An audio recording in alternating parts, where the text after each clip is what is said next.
Assistant എഞ്ചിനീയറായ Basheer എന്ന വ്യക്തിക്ക് അയാളുടെ ജീവിതത്തിലുണ്ടായ ഒരു അനുഭവ കഥയാണ് ഇന്ന് പറയുന്നത്. ഒരിക്കൽ ഇടുക്കി ജില്ലയിലേക്ക് സ്ഥലം മാറ്റം കിട്ടിയപ്പോൾ അവിടെ ഒരു PWD ഗസ്റ്റ് ഹൗസിലായിരുന്നു എൻ്റെ താമസം. ചുറ്റിലും കാട് പ്രദേശമാണ്. ഒരു പേടിപ്പെടുത്തുന്ന അന്തരീക്ഷമാണ് ചുറ്റും. നിറയെ കുറ്റിക്കാടുകളും പടുവൃക്ഷങ്ങളും നിറഞ്ഞ ഒരിടം. ബിൽഡിങ്ങിൻ്റെ അടുത്ത പ്രദേശം ഫോറസ്റ്റ് ഏരിയയാണ്, തേക്കിൻകാടും. ഒരു മഴക്കാലമായിരുന്നു അന്ന്. ഞാൻ പതിവ് പോലെ വീട്ടിലെത്തി.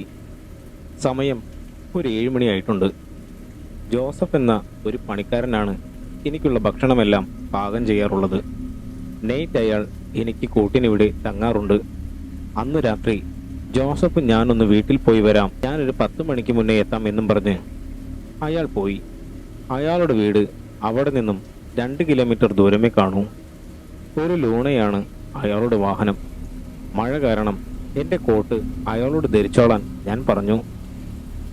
ഞാൻ അങ്ങനെ കുളിയൊക്കെ കഴിഞ്ഞ് കുറച്ച് പേപ്പർ വർക്ക് ചെയ്യാനുണ്ടായിരുന്നു. അതുകൊണ്ട് ഫുഡ് ഇപ്പോൾ കഴിക്കണ്ട എന്ന് വെച്ചു. വർക്കൊക്കെ കഴിഞ്ഞ് കഴിക്കാമെന്ന് കരുതി. പെട്ടെന്ന് കരണ്ടും പോയി. എമർജൻസി കത്തിച്ചു വെച്ചെങ്കിലും അതിന് ചാർജ് കുറവായിരുന്നതിനാൽ ഞാൻ വർക്ക് നിർത്തിവെച്ച് ഫുഡ് കഴിക്കാനിരുന്നു. അങ്ങനെ കഴിച്ചുകൊണ്ടിരിക്കെ പുറത്താരോ വന്നതുപോലെ ഒരു പെരുമാറ്റം ഞാൻ അറിഞ്ഞു. ജോസഫ് ആണെന്ന് കരുതി ഞാൻ അങ്ങനെ തന്നെ ഫുഡ് കഴിച്ചുകൊണ്ടിരുന്നു. വാതിൽ ഞാൻ ജസ്റ്റ് ചാരിയിട്ടിട്ടേ ഉണ്ടായിരുന്നുള്ളൂ. ഞാനങ്ങനെ ഫുഡ് കഴിച്ചു കഴിഞ്ഞു. ഇയാൾ എന്താ അകത്തേക്ക് വരാത്തത്, പുറത്തു നിൽക്കുന്നതെന്ന് ഞാൻ കരുതി. ഞാൻ വണ്ടിയുടെ ശബ്ദം ഒന്നും കേട്ടില്ല, കാരണം പുറത്ത് നല്ല മഴയാണ്. ഞാൻ മെയിൻ ഡോറിനടുത്തേക്ക് ചെന്നു. വാതിൽ തുറന്ന് കിടപ്പുണ്ട്. വാതിലിൽ കുറച്ച് വെള്ളമായ നിലയിൽ കാണാം. ആരോ അകത്തേക്ക് കയറിയിട്ടുണ്ട്. എന്നാൽ ജോസഫിന്റെ വണ്ടി അവിടെ കാണുന്നുമില്ല. ഇനി വല്ല കള്ളനുമായിരിക്കോ? ആ നേരം കരണ്ടും വന്നു. എനിക്കല്പം സമാധാനമായി. വേഗം തന്നെ എമർജൻസി ചാർജ് ചെയ്യാൻ വെച്ചു. ഞാൻ അകത്ത് മുഴുവൻ ഒന്ന് നടന്നു നോക്കി. ആരുമില്ല. എൻ്റെ തോന്നലാണ്. എന്നാലും വാതിലിൽ എങ്ങനെ വെള്ളമായത്? ചിലപ്പോൾ ഞാൻ തന്നെ നേരത്തെ വന്നപ്പോൾ ആയതാവാമെന്ന് ഞാൻ കരുതി. ഞാൻ വന്ന് വാതിൽ കുറ്റിയിട്ടു. പെൻഡിങ് ആയി വെച്ച വർക്ക് ചെയ്യാം, അപ്പോൾ ജോസഫ് വരുമ്പോൾ വാതിൽ തുറക്കാമെന്ന് ഞാൻ കരുതി. ഞാൻ അകത്ത് വന്നിരുന്നതും ഡോറിൽ മുട്ടുന്ന ശബ്ദം. ജോസഫ് വന്നെന്ന് കരുതി ഞാൻ വാതിൽ തുറന്നു. എന്നാൽ അവിടെ ആരും തന്നെ ഉണ്ടായിരുന്നില്ല. ആ സമയം തന്നെ ഒരു വണ്ടി വരുന്നത് ഞാൻ കണ്ടു. ജോസഫിൻ്റെ വണ്ടിയാണ്.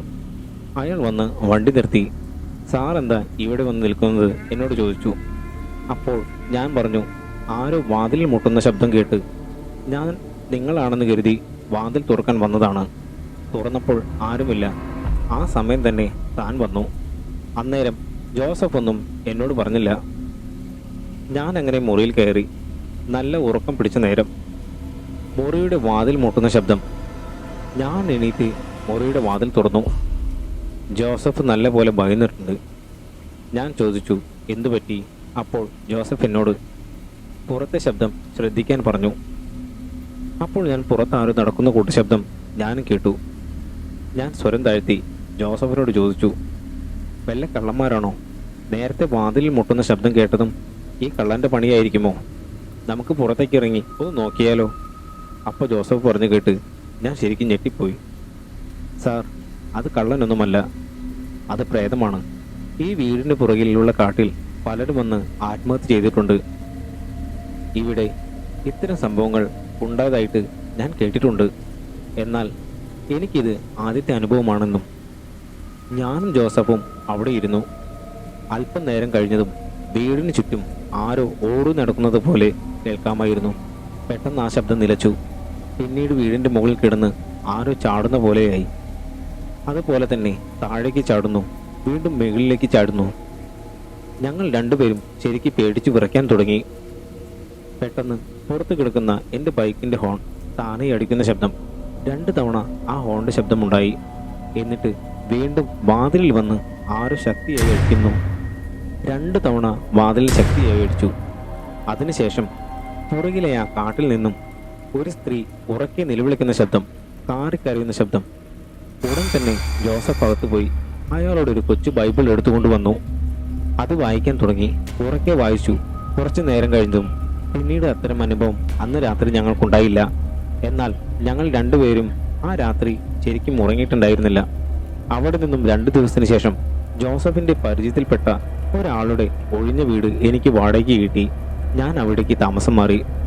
97 കാലഘട്ടത്തിൽ തനിക്കുണ്ടായ ഒരു അനുഭവമാണിത് എന്നാണ് ബഷീർ എന്നയാൾ നമ്മളോട് പറഞ്ഞത്. ഈ അനുഭവകഥ നിങ്ങൾക്ക് ഇഷ്ടപ്പെട്ടു എന്ന് കരുതുന്നു.